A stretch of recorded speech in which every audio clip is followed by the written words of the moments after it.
Welcome back to another video. In the last video, we discussed about the accounting chapter number 16. ഒരു detail ഡിസ്കഷനിൽ I hope നിങ്ങൾ clear ആയിട്ട് മനസ്സിലായിട്ടുണ്ടാവുന്നു. So ഇന്നത്തെ video സീരീസിൽ നമ്മൾ discuss ചെയ്യാൻ പോകുന്നത് ഇല്ലുസ്ട്രേഷൻസ് ആണ്. So move to illustration number 1 actually. So ഈ ക്വസ്റ്റൻ നമ്മൾ CA ഇന്ററിലെ ഇല്ലുസ്ട്രേഷൻ നമ്പർ 1 ആണ് ഫസ്റ്റ് ചെയ്യുന്നത്. ഞാൻ എപ്പോഴും പറയാറുണ്ട് നമ്മൾ CA ഇല്ലുസ്ട്രേഷൻസ് ഫുള്ളും ഏകദേശം കവർ ചെയ്യുന്നുള്ളത്. സോ നമുക്ക് കവർ ചെയ്തിട്ട് പോകണം. So let's move to question number 1. സോ വായിച്ചേക്കാം. PRM Limited obtained a loan from a bank for rupees 120 lakh. So നമുക്കൊരു ലോൺ കിട്ടിയിട്ടുണ്ട് 120 ലക്ഷം രൂപ on 30th April 2011. Okay what date no problem. It was utilised as follows. തന്നിട്ടുണ്ട്. ഈ 120 ലാക്സ് നമ്മൾ എന്തിനൊക്കെയാണ് ഉപയോഗിച്ചെന്ന് വെച്ച് കഴിഞ്ഞാൽ പോയിന്റ് നമ്പർ 1 നമ്മൾ യൂസ് ചെയ്തത് കൺസ്ട്രക്ഷൻ ഓഫ് എ ഷെഡ്. ഈ കൺസ്ട്രക്ഷൻ ഓഫ് ഷെഡിന് നമ്മൾ ഈ 120 ലക്ഷത്തിൽ നിന്നും 50 ലക്ഷം ഉപയോഗിച്ചത്. നമ്മൾ ഉപയോഗിക്കുന്ന നമ്മൾ വീട്ടിനടുത്ത് നമ്മൾ ഇരിക്കാൻ ഉപയോഗിക്കുന്ന അങ്ങനത്തെ ഷെഡല്ല. ഇപ്പൊ നിങ്ങൾ എല്ലാ ബിസിനസ് മോഡൽ നോക്കിയാൽ മതി, വളരെ സോളിഡ് ആയിട്ടുള്ള ബിൽഡിംഗ് കൺസ്ട്രക്ഷൻസ് ഒക്കെ ആളുകൾ മൊത്തത്തിൽ ഒഴിവാക്കി തുടങ്ങിയിട്ടുണ്ട്. ആളുകളൊക്കെ ഇങ്ങനെ കൺസ്ട്രക്ഷൻ ഓഫ് ഷെഡ് ആയി ചെയ്യുക. ഒരു ബേസ് സെറ്റ് ചെയ്തതിനു ശേഷം അതിനെ ജിപ്സ് എന്താ പറയുക ഈ സ്റ്റീൽ സ്ട്രക്ചറിൽ ഒരു ബിൽഡിംഗ് ഉണ്ടാക്കിയിട്ട് അതിനെ ജിപ്സം ബോർഡിൽ കവർ ചെയ്തിട്ട് ഇന്റീരിയർ ചെയ്തിട്ട് വേറെ ലെവലാക്കില്ല. കാരണം ഇങ്ങനെ ആകുമ്പോൾ വലിയൊരു ഇൻവെസ്റ്റ്മെന്റ് കോസ്റ്റ് ഇനീഷ്യലി വരില്ല. പോയിന്റ് നമ്പർ 2 നമുക്ക് അത് എപ്പോൾ വേണമെങ്കിലും വേറെ സ്റ്റൈലിലേക്ക് അതിനെ റീഡ്രാഫ്റ്റ് ചെയ്യാൻ പറ്റും. മാത്രമല്ല ഇത് നമുക്ക് എപ്പോൾ വേണമെങ്കിലും എന്ത് ചെയ്യുക പൊളിച്ച് അൺസ്ക്രൂ ചെയ്തിട്ട് എന്ത് ചെയ്യുക കൊണ്ടുപോകാൻ പറ്റും. സോ അത്തരം ബെനഫിറ്റ്സുകൾ ആക്ച്വലി നമുക്ക് ഏതിലുണ്ട്, ഈ ഒരു കൺസേൺഡ് പറയും മക്കളെ സ്റ്റൈൽ ഓഫ് കൺസ്ട്രക്ഷനിൽ ആക്ച്വലി ഉണ്ട്. സോ കൺസ്ട്രക്ഷൻ ഓഫ് ഷെഡിന് വേണ്ടി 50 ലക്ഷം രൂപ ചെലവാക്കി കഴിഞ്ഞിട്ട് 2 പർച്ചേസ് ഓഫ് മെഷീനറി, മെഷീൻ വാങ്ങാൻ 40 ലക്ഷം രൂപ ചെലവാക്കി, ഇപ്പൊ 90 ലക്ഷമായി. പിന്നെ വർക്കിംഗ് ക്യാപിറ്റലിന് വേണ്ടി 20 ലക്ഷം ചെലവായി, 110 ലക്ഷമായി. പിന്നെ നാലാമത് advance for purchase of truck. ഒരു ട്രക്ക് വാങ്ങാൻ നമ്മൾ പറയും മക്കളെ എന്ത് കൊടുത്തിട്ടുണ്ട്, അഡ്വാൻസ് കൊടുത്തിട്ടുണ്ട്, ഒരു 10 ലക്ഷം രൂപ. അപ്പൊ ഇങ്ങനെയാണ് നമ്മളുടെ എമൗണ്ട് ആയിട്ടുള്ള 120 ലാക്സ് നമ്മൾ ആക്ച്വലി യൂസ് ചെയ്തിട്ടുള്ളത്. ഇനി വായിച്ചു നോക്കുക. Construction of A shed was completed in March 2012. So ഈ ഡേറ്റ് വന്ന് ഈ ഡേറ്റിലേക്ക് ഏകദേശം എന്ത് ചെയ്യുന്നുണ്ട് പറയും മക്കളെ, ഒരു ഇയറിന്റെ സമയം എടുക്കുന്നുണ്ട് ആ കൺസ്ട്രക്ഷൻ കംപ്ലീറ്റ് ആവാനായിട്ട്. So it is a qualifying asset without any doubt. The machinery was installed on the date of acquisition. വാങ്ങിയ അന്ന് തന്നെ മെഷീനറി ഇൻസ്റ്റാൾ ചെയ്തിട്ടുണ്ട്. സോ മെഷീനറി എന്തല്ല ഒരു ക്വാളിഫയിങ് അസറ്റ് അല്ല. പിന്നെ delivery of truck was not received. Delivery of truck was not received എന്ന് പറഞ്ഞു കഴിഞ്ഞാൽ ട്രക്കിന് ഡെലിവറി ഇതുവരെ കിട്ടിയിട്ടില്ല. പിന്നെ വർക്കിംഗ് ക്യാപിറ്റൽ എന്ന് പറഞ്ഞു കഴിഞ്ഞാൽ എന്തായാലും എന്തല്ല ഒരു അസറ്റ് അല്ല അല്ലെ, അങ്ങനെ ഒരു അസറ്റ് ഫിക്സ്ഡ് അസറ്റ് അല്ല, കറണ്ട് അസറ്റ്സുകളാണ്. സോ എനിവേ ഒരു കാര്യം 2-3 കാര്യങ്ങളിൽ ക്ലാരിറ്റി ഉണ്ട്. കൺസ്ട്രക്ഷൻ ഓഫ് ഷെഡ് ഒരു ക്വാളിഫയിങ് അസറ്റ് ആണ്. പർച്ചേസ് ഓഫ് മെഷീനറി ഒരു നോൺ ക്വാളിഫയിങ് അസറ്റ് ആണ്. വർക്കിംഗ് ക്യാപിറ്റൽ ഒരു നോൺ ക്വാളിഫയിങ് അസറ്റ് ആണ്. Advance for purchase of truck എന്നുണ്ട്, അതൊരു ക്വാളിഫയിങ് അസറ്റ് ആണോ അല്ലേ എന്ന് ചോദിച്ചു കഴിഞ്ഞാൽ ഇതിനെ 2 രൂപത്തിൽ പറയാൻ പറ്റും. ക്വാളിഫയിങ് അസറ്റ് ആയിട്ടും നോൺ ക്വാളിഫയിങ് അസറ്റ് ആയിട്ടും എടുക്കുക. So I am giving you a freedom. നിങ്ങൾക്ക് ക്വാളിഫയിങ് അസറ്റ് ആയിട്ട് എടുക്കണമെങ്കിൽ അങ്ങനെ എടുക്കുക, താഴത്ത് നോട്ട് ചെയ്താൽ മതി. അതല്ല നിങ്ങൾക്ക് നോൺ ക്വാളിഫയിങ് അസറ്റ് ആയിട്ട് എടുക്കണമെങ്കിൽ അങ്ങനെ എടുക്കുക, നോട്ട് ചെയ്താൽ മതി. ഫോർ എക്സാമ്പിൾ പറയാം. ഫോർ എക്സാമ്പിൾ ഞാൻ എന്ത് ചെയ്യണം, നമ്മുടെ ബിസിനസ്സിലേക്ക് ഒരു ട്രാക്ടർ വാങ്ങണം ഞാൻ. സോ നമ്മൾ റെഡിമെയ്ഡ് ഫോമാറ്റിൽ മഹീന്ദ്രയിൽ നിന്ന് ഒരു ട്രാക്ടർ വാങ്ങുന്ന സമയത്ത് അതൊരു ട്രക്കാണ്, അല്ലെങ്കിൽ വേണ്ട ട്രാക്ടർ അല്ല ഒരു ട്രക്കൻ ആയിക്കോട്ടെ, സാധാരണ ട്രക്കിനാണ് വാങ്ങുന്നത്. സോ ഒരു ട്രക്ക് ഞാൻ റെഡിമെയ്ഡ് ഫോമാറ്റിൽ മഹീന്ദ്രയെന്നോ ടാറ്റയെന്നോ വാങ്ങുന്നത്. So I need to pay some amount of money. ഞാനൊരു എമൗണ്ട് അഡ്വാൻസ് കൊടുത്തിട്ടുണ്ട്. ട്രക്ക് എനിക്ക് കിട്ടുന്നത് എന്തായാലും കുറച്ചും കൂടി കഴിഞ്ഞിട്ടാണ്, കാരണം ഞാൻ ഇനിയും പൈസ കൊടുക്കാത്തതുകൊണ്ട് ഇതിന്റെ കാരണമാവാം, അതല്ലെങ്കിൽ മറ്റെന്തെങ്കിലുമൊക്കെ കാരണമായിരിക്കാം. അങ്ങനെയാണ് എന്നുണ്ടെങ്കിൽ അതൊരു നോൺ ക്വാളിഫയിങ് അസറ്റ് ആയിട്ടാണ് വരിക. അതേസമയം ഇപ്പോൾ നമ്മൾ ഈ ട്രക്കിന്റെ കാര്യം പറയാനുള്ള മെയിൻ കാരണം പല ട്രക്കുകളും അല്ലെങ്കിൽ പല ബസ്സുകൾ, ടൂറിസ്റ്റ് ബസ്സുകൾ, നോർമൽ റോഡിൽ ഓടുന്ന ബസ്സുകൾ, ട്രക്കുകൾ ഒക്കെ തന്നെ അതിന്റെ ലാഡർ ഫ്രെയിം ചേസ് ആണ് എന്ത് ചെയ്യാ പറയും മക്കളെ വാങ്ങുക. അതായത് ആ ഒരു എഞ്ചിൻ വിത്ത് ആ ഒരു ലാഡർ ഫ്രെയിം ഒരു ചേസ് ഉണ്ടാവും, അതായത് അതിന്റെ ഒരു ഫ്രെയിം ഉണ്ടാവും. ആ എന്താ പറയാ എഞ്ചിൻ വിത്ത് ആ സീറ്റ് സ്റ്റിയറിങ്ങും അതുപോലെ തന്നെ ആ ഒരു എന്താണ് ലാഡർ ഫ്രെയിം ചേസും ആണ് എന്ത് ഇവർ സത്യത്തിൽ 4 ടയറും കൂടി അല്ലെങ്കിൽ 10 ടയറും കൂടി ഇവർ വാങ്ങുക. അതിനുശേഷം ഇവർക്ക് ആവശ്യമുള്ള രൂപത്തിൽ ഇവർ ഇതിനെ കൺസ്ട്രക്ട് ചെയ്യാണ് ചെയ്യാം. അത്തരത്തിൽ കൺസ്ട്രക്ട് ചെയ്യുന്ന സമയത്ത് അപ്പോൾ നമ്മൾ എന്ത് ചെയ്യും, വർക്ക് ഇങ്ങനെ നടക്കുന്നതിനനുസരിച്ച് അഡ്വാൻസും പിന്നെ പൈസ പിന്നെ അങ്ങനെ കൊടുക്കലോ അങ്ങനെയാണ് ഈ ട്രക്ക് എന്നുണ്ടെങ്കിൽ അത് എന്തായിരിക്കും പറയും മക്കളെ, ഒരു ക്വാളിഫയിങ് അസറ്റ് ആയിട്ടാണ് എടുക്കുക. അപ്പോൾ നമുക്ക് വേണമെങ്കിൽ ക്വാളിഫയിങ് അസറ്റ് ആയിട്ട് എടുക്കുക, ക്വാളിഫയിങ് അസറ്റ് അല്ലാതെ എടുക്കുക, നമുക്ക് ഇഷ്ടമുള്ള പോലെ എടുക്കുക. അതൊന്നും ഒരു പ്രോബ്ലം ഉള്ള കാര്യമേ അല്ല. നിങ്ങൾ എന്തായിട്ടാണോ എടുക്കുന്നത് ജസ്റ്റ് നോട്ട് ചെയ്താൽ മതി. അഡ്വാൻസ് ഓഫ് പർച്ചേസ് ഓഫ് ട്രക്കിന്റെ കാര്യം മാത്രം സാർ പറഞ്ഞത്. അതന്നെ ഇത് ക്ലിയർ ആയിട്ട് കൺവേ ചെയ്യായിരുന്നു എങ്കിൽ നമ്മൾ ക്വാളിഫയിങ് അസറ്റ് ആയിട്ട് എടുക്കുകയാണ് കുറച്ചും കൂടി ബെറ്റർ. ക്ലിയർ? അപ്പൊ ഈ ക്വസ്റ്റനിൽ ഇവർ ക്വാളിഫയിങ് അസറ്റ് ആയിട്ടാണ് എടുത്തിട്ടുണ്ടാവുക. ഇവർ തന്നെ ഇതേപോലെ വേറെ ക്വസ്റ്റനിൽ നോൺ ക്വാളിഫയിങ് അസറ്റ് ആയിട്ടും എടുക്കുന്നുണ്ട്. സോ ആസ് യുവർ ചോയ്സ്, നിങ്ങൾ ഇഷ്ടമുള്ള എടുക്കുക, നോ പ്രോബ്ലം. കിട്ടിയ total interest charged by the bank for the year end 31st March 12 was rupees 18 lakh. ഈ 120 ലക്ഷത്തിന് 18 ലക്ഷമാണ് ഈ ബാങ്ക് എന്ത് ചാർജ് ചെയ്തിട്ടുള്ളത്? ഇൻട്രസ്റ്റ് ചാർജ് ചെയ്തിട്ടുണ്ട്. Show the treatment of interest. അപ്പൊ നമ്മൾ എന്താ ചെയ്യുക? ഈ 18 ലക്ഷത്തിൽ ക്വാളിഫയിങ് അസറ്റുമായി ബന്ധപ്പെട്ടിട്ട് വരുന്ന കോസ്റ്റ് ഈ ക്വാളിഫയിങ് അസറ്റിന്റെ വാല്യൂവിന്റെ മേലേക്ക് ആഡ് ചെയ്യാൻ പറയും. ഈ അസറ്റുമായി ബന്ധപ്പെട്ട് വരുന്ന ഇൻട്രസ്റ്റ്, ഈ ഒരു അസറ്റുമായി ബന്ധപ്പെട്ട് വരുന്ന ഇൻട്രസ്റ്റ്, ഇത് നോൺ ക്വാളിഫയിങ് അസറ്റ് ആണെങ്കിൽ അതുമായി ബന്ധപ്പെട്ട് വരുന്ന ഇൻട്രസ്റ്റ്, അതൊക്കെ നമ്മൾ പറയും മക്കളെ അസറ്റ്സിന്റെ കോസ്റ്റിലേക്ക് ആഡ് ചെയ്യുന്നതിന് പകരം അതിന്റെ പറയും മക്കളെ പി ആൻഡ് എൽ അക്കൗണ്ടിലേക്ക് ചാർജ് ചെയ്യും. That's all about this standard. So ഈ പി ഡി എഫിൽ ഇവർ ചെയ്തിട്ടുള്ള പോലെ എല്ലാം നമ്മൾ ആക്ച്വലി ആൻസർ ചെയ്യാം. സോ ദ വേ നമ്മൾ എങ്ങനെയാണോ ആൻസർ ചെയ്യേണ്ടത് അങ്ങനെയാണ് ചെയ്യുക. നമ്മൾ ഒരു കാരണവശാലും ജസ്റ്റ് ട്രീറ്റ്മെന്റ് ഓഫ് ഇൻട്രസ്റ്റ് അങ്ങനെയല്ല, നമുക്കത് കറക്റ്റ് ആയിട്ട് എന്ന് പറയുമ്പോൾ മക്കളെ നെറേറ്റ് ചെയ്യണം. സോ ഞാൻ വേറൊരു ഇല്ലുസ്ട്രേഷൻ്റെ ആൻസർ 1 മിനിറ്റ് എന്തോ പറ്റിയിട്ടില്ല. ഓക്കെ, വേറൊരു ഇല്ലുസ്ട്രേഷൻ്റെ ആൻസർ വെച്ചിട്ട് ഇതെങ്ങനെ ചെയ്യാന്നുള്ളത് നമുക്ക് ജസ്റ്റ് നോക്കാം. സോ ആക്ച്വലി ഈ ക്വസ്റ്റ്യൻ്റെ ആൻസർ എല്ലാം നമ്മളിപ്പോൾ ഈ വായിക്കാൻ പോകുന്നത് നമ്മൾ വേറെ ക്വസ്റ്റ്യൻ ആൻസർ എടുക്കുന്നത്. പക്ഷെ നമുക്ക് ഈ ഒരു സ്റ്റൈലിലാണ് നമ്മൾ എന്ത് ചെയ്യേണ്ടത് പറയും മക്കളെ ആൻസർ ചെയ്യേണ്ടത് എന്ന് നോക്കാനാണ്. നമ്മൾ ഇനി എല്ലാ ക്വസ്റ്റ്യനും നമ്മൾ നേരത്തെ പഠിച്ചിട്ടുള്ള ആ ഒരു സ്റ്റേറ്റ്മെന്റ്സ് ഇല്ലടാ, borrowing cost are interest and other cost അല്ല അത്, അതുപോലെ തന്നെ അക്കൗണ്ട് റിക്വയർമെന്റ്സ് നമ്മൾ എന്താ പഠിച്ചു? Borrowing cost that are directly attributable to acquisition production construction അങ്ങനെ പഠിച്ചില്ലേ? അതുപോലെ തന്നെ qualifying asset refers blah blah blah ഇല്ലേ, അത് എഴുതി കൊടുത്താൽ മതി. അതല്ല ഇപ്പൊ നമ്മൾ എസ് ലെവലിൽ പഠിച്ചത് തന്നെ നമ്മൾ ഇന്നലെ എഴുതി കൊടുത്ത്. എസ് ലെവൽ നമ്മൾ എന്തൊക്കെയാണോ പഠിച്ചത് അതന്നല്ലേ നമ്മൾ ഇന്നലെ എസ് ലെവൽ ഇങ്ങനെ എഴുതി കൂട്ടിയത്. അതേപോലെ തന്നെ പഠി. A60 നമ്മൾ അക്കൗണ്ട് റിക്വയർമെന്റ്സ് പഠിച്ചു, അതന്നെ നമ്മളിവിടെ ഡ്രാഫ്റ്റ് ചെയ്യാം. കംഫർട്ടബിൾ അങ്ങനെയാണെന്നുണ്ടെങ്കിൽ ഒന്ന് വായിച്ചു നോക്കിയാലോ. As per para 6 of A16 paragraph ഒന്നും ഓർമ്മിക്കാൻ പറ്റില്ല. സ്റ്റാൻഡേർഡിന്റെ നമ്പറും സ്റ്റാൻഡേർഡിന്റെ പേരും പേഴ്സണൽ സജഷൻ എൻ്റെ. As per accounting standard number 16 borrowing cost. എന്നിട്ട് അക്കൗണ്ടിങ് ട്രീറ്റ്മെന്റ് ചെയ്ത നമ്മൾ എന്താ പഠിച്ചത്? borrowing cost that are directly attributable to acquisition, production, construction of a qualifying asset shall be capitalized. അല്ലേ? അല്ലേ? Otherwise treated as expenditure and charging into P and L. അപ്പൊ ആ ഒരു പാരഗ്രാഫിനെ, നമ്മളുടെ ആ ഒരു കുട്ടി പാരഗ്രാഫിനെ ഇവർ കുറച്ചും കൂടി നന്നായിട്ട് ഡ്രാഫ്റ്റ് ചെയ്തിട്ടുണ്ട്. നമുക്ക് ഇവർ അപ്രീഷിയേറ്റ് ചെയ്യാൻ നോ പ്രോബ്ലം. ഞാൻ പറഞ്ഞു വരുന്നത് നമ്മളുടെ simple language is also acceptable. That is fine, that is fine. നിങ്ങൾ അങ്ങനെ എഴുതുക. ഇനി നമ്മൾ പറഞ്ഞു കൊടുക്കുന്നത് ക്വാളിഫയിങ് അസറ്റ് എന്നാ. Qualifying asset refers to an asset that take a substantial period of time for its intended use. നമ്മൾ അങ്ങനെയല്ലേ പറയാ, അത് എഴുതി കൊടുക്കുക. അതിനുശേഷമാണ് treatment of interest of rupees 18 lakh. It's not 52.2. ഇത് വേറെ ക്വസ്റ്റൻ ആൻസർ ആണ്. 18 lakh ക്യാൻ ആസ് ഫോളോസ് എന്ന് പറഞ്ഞിട്ട് ഒരു സംഭവം വരച്ച് ചെയ്യാം. കംഫർട്ടബിൾ ആണല്ലോ?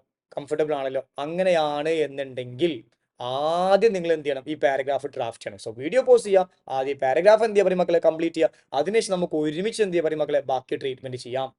സോ അങ്ങനെയാണെങ്കിൽ നമ്മൾ as per A16 borrowing cost that are directly attributable to acquisition, production, construction of a qualifying asset shall be capitalized.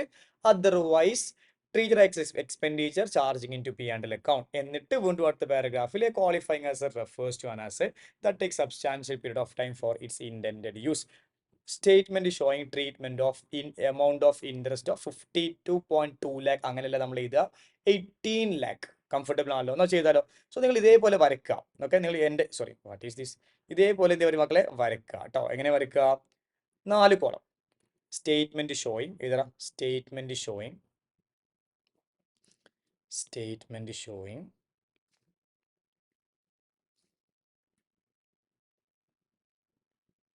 treatment of interest.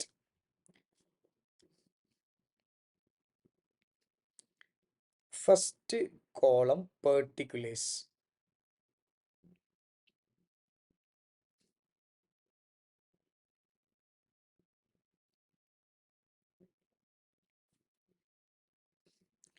Okay ആണല്ലോ?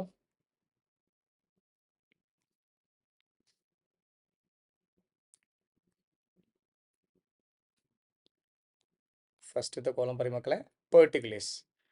അടുത്ത കോളം നേച്ചർ ഓഫ് അസറ്റ്.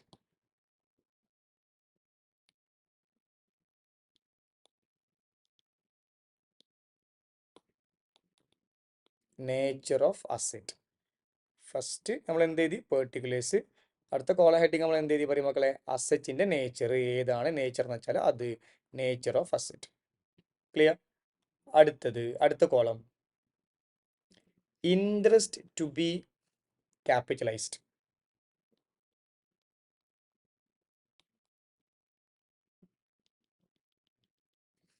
എഴുതാം. Interest to be capitalised. അടുത്തത് interest charged to P and L account. So particulars, nature of asset, interest to be capitalized, interest charged to P&L account. ആദ്യം തന്നെ വന്നിട്ട് നമുക്ക് ആ particulars column എന്ത് ചെയ്യാം ഫിൽ ചെയ്യാം. സോ നമ്മൾ ഇത് എന്തിനൊക്കെ വേണ്ടിയിട്ടാണ് ഈ അസറ്റ് എടുത്തത് എന്നുള്ള രൂപത്തിൽ നമുക്ക് എന്ത് ചെയ്യാം പെർട്ടിക്കുലേഴ്സ് കോളമൊക്കെ എന്ത് ചെയ്യാം 1 by 1 ആയിട്ട് ഫിൽ ചെയ്യാം. ഫസ്റ്റ് ഓഫ് ഓൾ നമുക്ക് എന്ത് ചെയ്യാം ഫസ്റ്റ് നമ്മൾ എന്താ ചെയ്തത് പറയും മക്കളെ കൺസ്ട്രക്ഷൻ ഓഫ് ഷെഡ് അല്ലേ.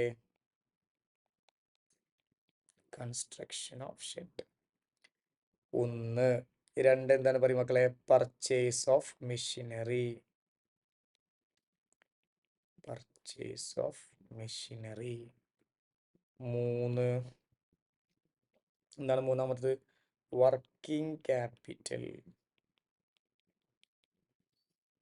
4 advance for purchase of truck. Advance for purchase of truck. So ഇനി നമുക്ക് ഇതിന്റെ എന്ത് ചെയ്തെന്ന് പറയും മക്കളെ നേച്ചർ ചെയ്താൽ എന്താ എഴുതേണ്ടി പറയും മക്കളെ നേച്ചർ ചെയ്താൽ.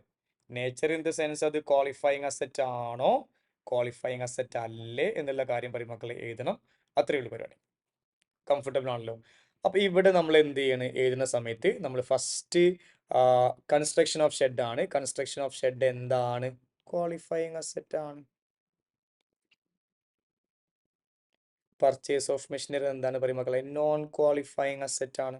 വർക്കിംഗ് ക്യാപിറ്റലോ നോൺ ക്വാളിഫയിങ് അസറ്റ് ആണ്. അഡ്വാൻസ് ഫോർ പർച്ചേസ് ഓഫ് ട്രക്കോ നോൺ ക്വാളിഫയിങ് അസറ്റ് ആണ്. ഈ advance for purchase of truck എന്ന് പറയുമ്പോൾ എപ്പോഴും നിങ്ങൾ നോൺ ക്വാളിഫയിങ് അസറ്റിൽ വെച്ചാൽ മതി. നമ്മൾ ആ പറഞ്ഞൊരു പെർസ്പെക്റ്റീവിലേക്ക് എന്ത് ചെയ്യേണ്ട തിങ്ക് ചെയ്യേണ്ട നോൺ ക്വാളിഫയിങ് അസറ്റിൽ വെച്ചാൽ മതി. ഇനി ഇൻട്രസ്റ്റ് ടു ബി ക്യാപിറ്റലൈസ്ഡ് ഉണ്ട് interest charge to P and ഉണ്ട്. ഈ നോൺ ക്വാളിഫയിങ് അസറ്റ്സിന്റെ ഒന്നും നമ്മൾ എന്തല്ലേ ചെയ്യുക ക്യാപിറ്റലൈസ് അല്ലേ ചെയ്യുക അല്ലേ. ക്വാളിഫയിങ് അസറ്റ് നമ്മൾ എവിടെ എഴുതുക ക്യാപിറ്റലൈസിങ്ങിലാണ് എഴുതുക. മൊത്തം ഇൻട്രസ്റ്റ് എത്ര വന്നത് പറയും മക്കളെ 18 lakh അല്ലേ വന്നത് അല്ലേ. നമുക്ക് നേരെ ക്വസ്റ്റ്യനിലേക്ക് വന്നു കഴിഞ്ഞാൽ ക്വസ്റ്റ്യനിൽ പറഞ്ഞത് മൊത്തം 18 lakh ആണ് ഇൻട്രസ്റ്റ് ഉള്ളത്. ഈ മൊത്തം ലോൺ 120 അതിൽ 50 40 ഇങ്ങനെയുള്ളത്. അപ്പൊ നമുക്ക് വളരെ ഈസി ആയിട്ട് ചെയ്യാലോ. ഓരോന്നും വളരെ ഈസി ആയിട്ട് ചെയ്യാലോ. നമുക്ക് എന്ത് ചെയ്യാം കാൽക്കുലേറ്റർ എടുക്കുക. ശരി കാൽക്കുലേറ്റർ ചോദിച്ചത് വേറെ ഒന്നുമല്ല. യാ സോ എത്രയാണ് എമൗണ്ട് നമുക്ക് 18 lakh. നമുക്ക് ആദ്യം എന്ത് ചെയ്യാൻ പറയും മക്കളെ ഇങ്ങനെ സ്ക്രീനിൽ വെക്കാം. ഓക്കെ 18 lakh കംഫർട്ടബിൾ ആണല്ലോ. 18 lakh ആണ് വരുന്നത്. ക്ലിയർ. എന്നിട്ട് 18 ലാക്കിന് നമുക്ക് എന്ത് ചെയ്യാം ഈ ലോണും ഇവയും തമ്മിലുള്ള പ്രപ്പോർഷനിൽ ചെയ്യാം. 50 അല്ലേ ഇവർ തമ്മിലുള്ള പ്രപ്പോർഷൻ നമുക്കൊന്ന് ചെയ്ത് നോക്കാം. ക്ലിയർ ആണല്ലോ.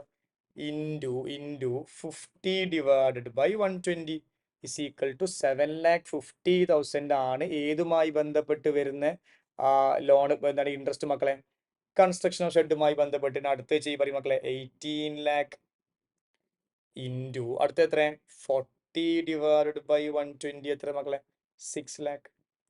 അതേപോലെ അടുത്തത് 18 lakh ഇൻറ്റു എത്ര മക്കളെ 20 ഡിവൈഡഡ് ബൈ 120 3 lakh. അടുത്തത് 18 lakh into 10 divided by 120 1,50,000. Comfortable fine. അങ്ങനെയാണ് എന്നുണ്ടെങ്കിൽ നമുക്ക് നേരെ എന്ത് ചെയ്യാം ഇവിടെ വന്നിട്ട് ഫില്ല് ചെയ്യാം. നമ്മുടെ സൊല്യൂഷനിൽ ഫില്ല് ചെയ്യുക. കാൽക്കുലേഷൻസ് ഒക്കെ നമുക്ക് എന്ത് ചെയ്യാം ഇവിടെ കാണിച്ചു കൊടുക്കാം. ക്ലിയർ. യെസ് നമ്മൾ എങ്ങനെ കാണിച്ചു കൊടുക്കുക. So it is 18 lakh into 50 by 120 is equal to 7.5 lakh 7,50,000. പിന്നെ 18 lakh into 40 by 120 If I am right, it is 6 lakh. 18 lakh into 20 by 120 is equal to 3 lakh. 18 lakh into 10 by 120 is equal to 1 lakh 50,000. Totally 7.5 lakh. 10.5 lakh. ഇത് കൂട്ടിയൊക്കെ രണ്ടും കൂടി കൂട്ടിയൊക്കെ എത്ര കിട്ടുക? 18 lakh. That's it. As simple as that. I hope you clearly understood, everybody. So നമ്മൾ ഇനി ചെയ്യുന്നത് നിങ്ങളുടെ study material illustration ആണ്. നിങ്ങൾ സ്റ്റഡി മെറ്റീരിയലിൽ A6 ആകെ 2 ഇല്ലുസ്ട്രേഷൻ ചെയ്യാറുള്ളത്. ഒന്ന് ഇല്ലുസ്ട്രേഷൻ നമ്പർ 11ഉം അതുപോലെ തന്നെ ഇല്ലുസ്ട്രേഷൻ നമ്പർ 12ഉം. ഇപ്പം നമ്മൾ പഠിച്ചൊരു കോൺസെപ്റ്റ് നമുക്ക് നേരെ എന്ത് ചെയ്യുക, ഇല്ലുസ്ട്രേഷൻ നമ്പർ 12 ചെയ്യാം. സോ ഞാൻ ക്വസ്റ്റ്യൻ നല്ല രൂപത്തിൽ വായിച്ച് മനസ്സിലാക്കി തന്ന് റഫ് ആയിട്ട് കാൽക്കുലേഷൻസ് ഒക്കെ ചെയ്തിട്ട് എങ്ങനെ ഡ്രാഫ്റ്റ് ചെയ്യാന്ന് പറയുന്നു. ദെൻ വീഡിയോ കോഴ്സ് നിങ്ങൾ സ്വന്തമായിട്ട് ചെയ്തിട്ട് പിന്നെ തിരിച്ചതിലേക്ക് തന്നെ വരാം. കംഫർട്ടബിൾ ആണല്ലോ? Fine. So let's read the question 1 by 1. ക്വസ്റ്റ്യനിലേക്ക് പോവാം. On 14/8/2021, P Limited obtained a loan from RBC Bank of 65 lakh to be utilized as follows. So നമുക്കൊരു ലോൺ ഇട്ടിട്ടുണ്ട്, 65 ലക്ഷം രൂപയാണ് ലോൺ കിട്ടിയില്ലേ. ഈ ലോൺ ഈ ഡേറ്റ് ഇവിടെ എന്തോ ഒരു മിസ്റ്റേക്ക് ഉണ്ട്. 14/8 എന്നുള്ളത് 1/4/2021 ആണെങ്കിൽ പെർഫെക്റ്റ് ചെയ്യുന്നു. അത് 1/4/2021 ആയിട്ട് വേണമെങ്കിൽ മാറ്റാം. കാരണം ആ ഒരു അടിസ്ഥാനത്തിലല്ല ഇവർ ഈ സൊല്യൂഷൻ മൊത്തം ചെയ്തു വെച്ചില്ല തോന്നുന്നുണ്ട്. സോ ദാറ്റ്സ് വൈ ഇതിൽ കുറച്ച് എന്തുണ്ട് പറയും തെറ്റുകളുണ്ട് ക്വസ്റ്റ്യനിൽ. അപ്പോൾ ക്വസ്റ്റ്യൻ നമുക്കൊന്ന് ക്ലിയർ ചെയ്യാം. 1/4/2021 ആട്ടോ. അത് 1/4/2021 ആണ്. ഒന്ന് ഇപ്പൊ തന്നെ ക്ലിയർ ചെയ്യണേ എല്ലാവരും. P Limited obtained a loan from RBC Bank of 65 lakh to be utilized as follows. Purchase of എക്യുപ്മെന്റിന് വേണ്ടി 19 ലക്ഷം ചിലവാക്കി. കൺസ്ട്രക്ഷൻ ഓഫ് ഫാക്ടറി ഷെഡിന് വേണ്ടി 26 ലാക്സ് ചിലവാക്കി. Advance for purchase of delivery വെഹിക്കിളിന് 6,50,000. ഡെലിവറി വെഹിക്കിളിന് വേണ്ടി 6 ലക്ഷം. വർക്കിംഗ് ക്യാപിറ്റൽ 13 ലക്ഷം. 19നും 26ഉം 6നും 13 കറക്റ്റ് 65 ലക്ഷമായി. ക്ലിയർ? ഇൻ മാർച്ച് 2022, ഒരു കൊല്ലത്തിന് ശേഷം, അത് 1/4/2021 ആക്കിയില്ലേ. Installation of machine was completed and also construction of factory shed was completed and the machine install. ഇതിൽ എന്തൊക്കെയോ ഒരു മിസ്റ്റേക്സ് ഉണ്ട്. ഇൻസ്റ്റലേഷൻ ഓഫ് മെഷീൻ കംപ്ലീറ്റ് എന്നാൽ അത് ഇങ്ങനെയല്ല. What was this installation of machine? അവിടെ ആകെ അവർ മറ്റേ ക്വസ്റ്റ്യൻസിൽ നമ്മളിപ്പോൾ ചെയ്ത ക്വസ്റ്റ്യൻസ് ഇല്ലേ, ആ ക്വസ്റ്റ്യൻസിന് എന്തൊക്കെയോ ചെയ്യാൻ നോക്കിയതാണ്. 120 ലാക്ക് പിന്നെ 65 ലാക്ക് ആക്കി. പിന്നെ ഡേറ്റിൽ അവരടുത്ത് കയ്യിൽ പോയിട്ടുണ്ട്. എമൗണ്ട് ഒന്നും വലിയ തിരക്കടില്ല. അവരെടുത്തത് അത് സെറ്റാണ് എമൗണ്ട് എടുത്തത്. പക്ഷേ ഇപ്പം വീണ്ടും installation of machinery was complete ആയിരുന്നു. ഇവിടെ ഇപ്പോൾ മെഷീൻ വാങ്ങുന്നില്ലേ, പർച്ചേസ് ഓഫ് എക്യുപ്മെൻ്റ് ആണ് ചെയ്യുന്നത്. പിന്നെ മെഷീൻ കംപ്ലീറ്റ് ആയി എന്ന് പറഞ്ഞു. അത് എന്ത് തേങ്ങ കംപ്ലീറ്റ് ആയെന്ന് മനസ്സിലായില്ല. പിന്നെ factory shed was completed correct ആണ്. മെഷീനറി ഇൻസ്റ്റാൾഡ് എന്ന്, ഏത് മെഷീനറി അവർ ഇൻസ്റ്റാൾ ചെയ്ത് മെഷീൻ വാങ്ങിയില്ല, എക്യുപ്മെന്റ് എന്തോ ഒരു അവസ്ഥ. അപ്പോൾ അതൊക്കെ നമുക്ക് വിടാം. നമുക്ക് എന്താ, നമ്മളിപ്പോൾ ഈ ക്വസ്റ്റിനെ കുറ്റം പറഞ്ഞിട്ടോ ഇൻസ്റ്റിറ്റ്യൂട്ടിനെ ബ്ലെയിം ചെയ്തിട്ടൊന്നും നമുക്ക് കാര്യമില്ല. നമ്മളെ മാർക്കൊന്നും നമ്മളെ പോക്കറ്റിൽ കയറില്ല. ചിലപ്പോൾ ഇൻസ്റ്റിറ്റ്യൂട്ട് ഇതേ ക്വസ്റ്റ്യൻ എന്ത് ചെയ്യും, എക്സാം ഹോളിൽ കൊടുന്ന് പിറ്റ് ചെയ്തിട്ട് നമ്മളിതിനെ കറക്റ്റ് ചെയ്യണം. ഇല്ല നമ്മളവിടെ ആ ക്വസ്റ്റ്യൻ തെറ്റാണ്, അതുകൊണ്ട് ആ ക്വസ്റ്റിന്റെ മാർക്കുകൾ കിട്ടിക്കോളും, അങ്ങനെയൊന്നും കിട്ടാൻ പോകുന്നില്ല. അതുകൊണ്ട് ഈ ക്വസ്റ്റ്യൻ തെറ്റാണെങ്കിൽ കോമൺ സെൻസ് ഇട്ട് ഈ ക്വസ്റ്റ്യൻ ശരിയാക്കുക, എന്നിട്ട് നിങ്ങൾ ചെയ്യാം. അപ്പോൾ നമ്മൾ മറ്റേ ക്വസ്റ്റ്യൻ ചെയ്ത ഒരു അണ്ടർസ്റ്റാൻഡിങ് നമുക്കുണ്ടല്ലോ, അത് വെച്ച് ചെയ്യാം.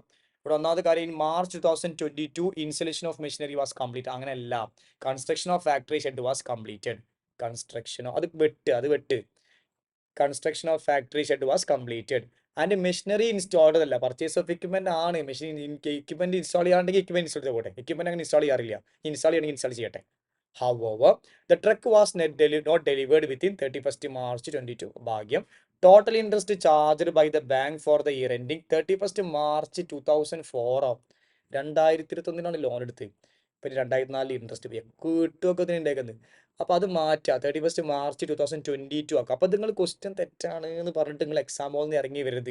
ആ തെറ്റായ ക്വസ്റ്റ്യനെ ശരിയാക്കി മനസ്സിലാക്കാനുള്ളൊരു ബോധം നമുക്ക് വേണത്ര. ഈ ബോധമില്ലാത്ത ഇൻസ്റ്റിറ്റ്യൂട്ടിൻ്റെ കൂട്ടലായാലും നമുക്ക് വേണം. ഈ എന്താ പറയുന്നതിനൊക്കെ നമുക്കൊന്നും ചെയ്യാനില്ല മക്കളെ. നമ്മളിത് ചെയ്ത് പരിചയമുള്ള ക്വസ്റ്റ്യൻ ആയതുകൊണ്ട് നമുക്ക് ഇതിനെ സിമ്പിളി ആൾട്ടർ ചെയ്യാം.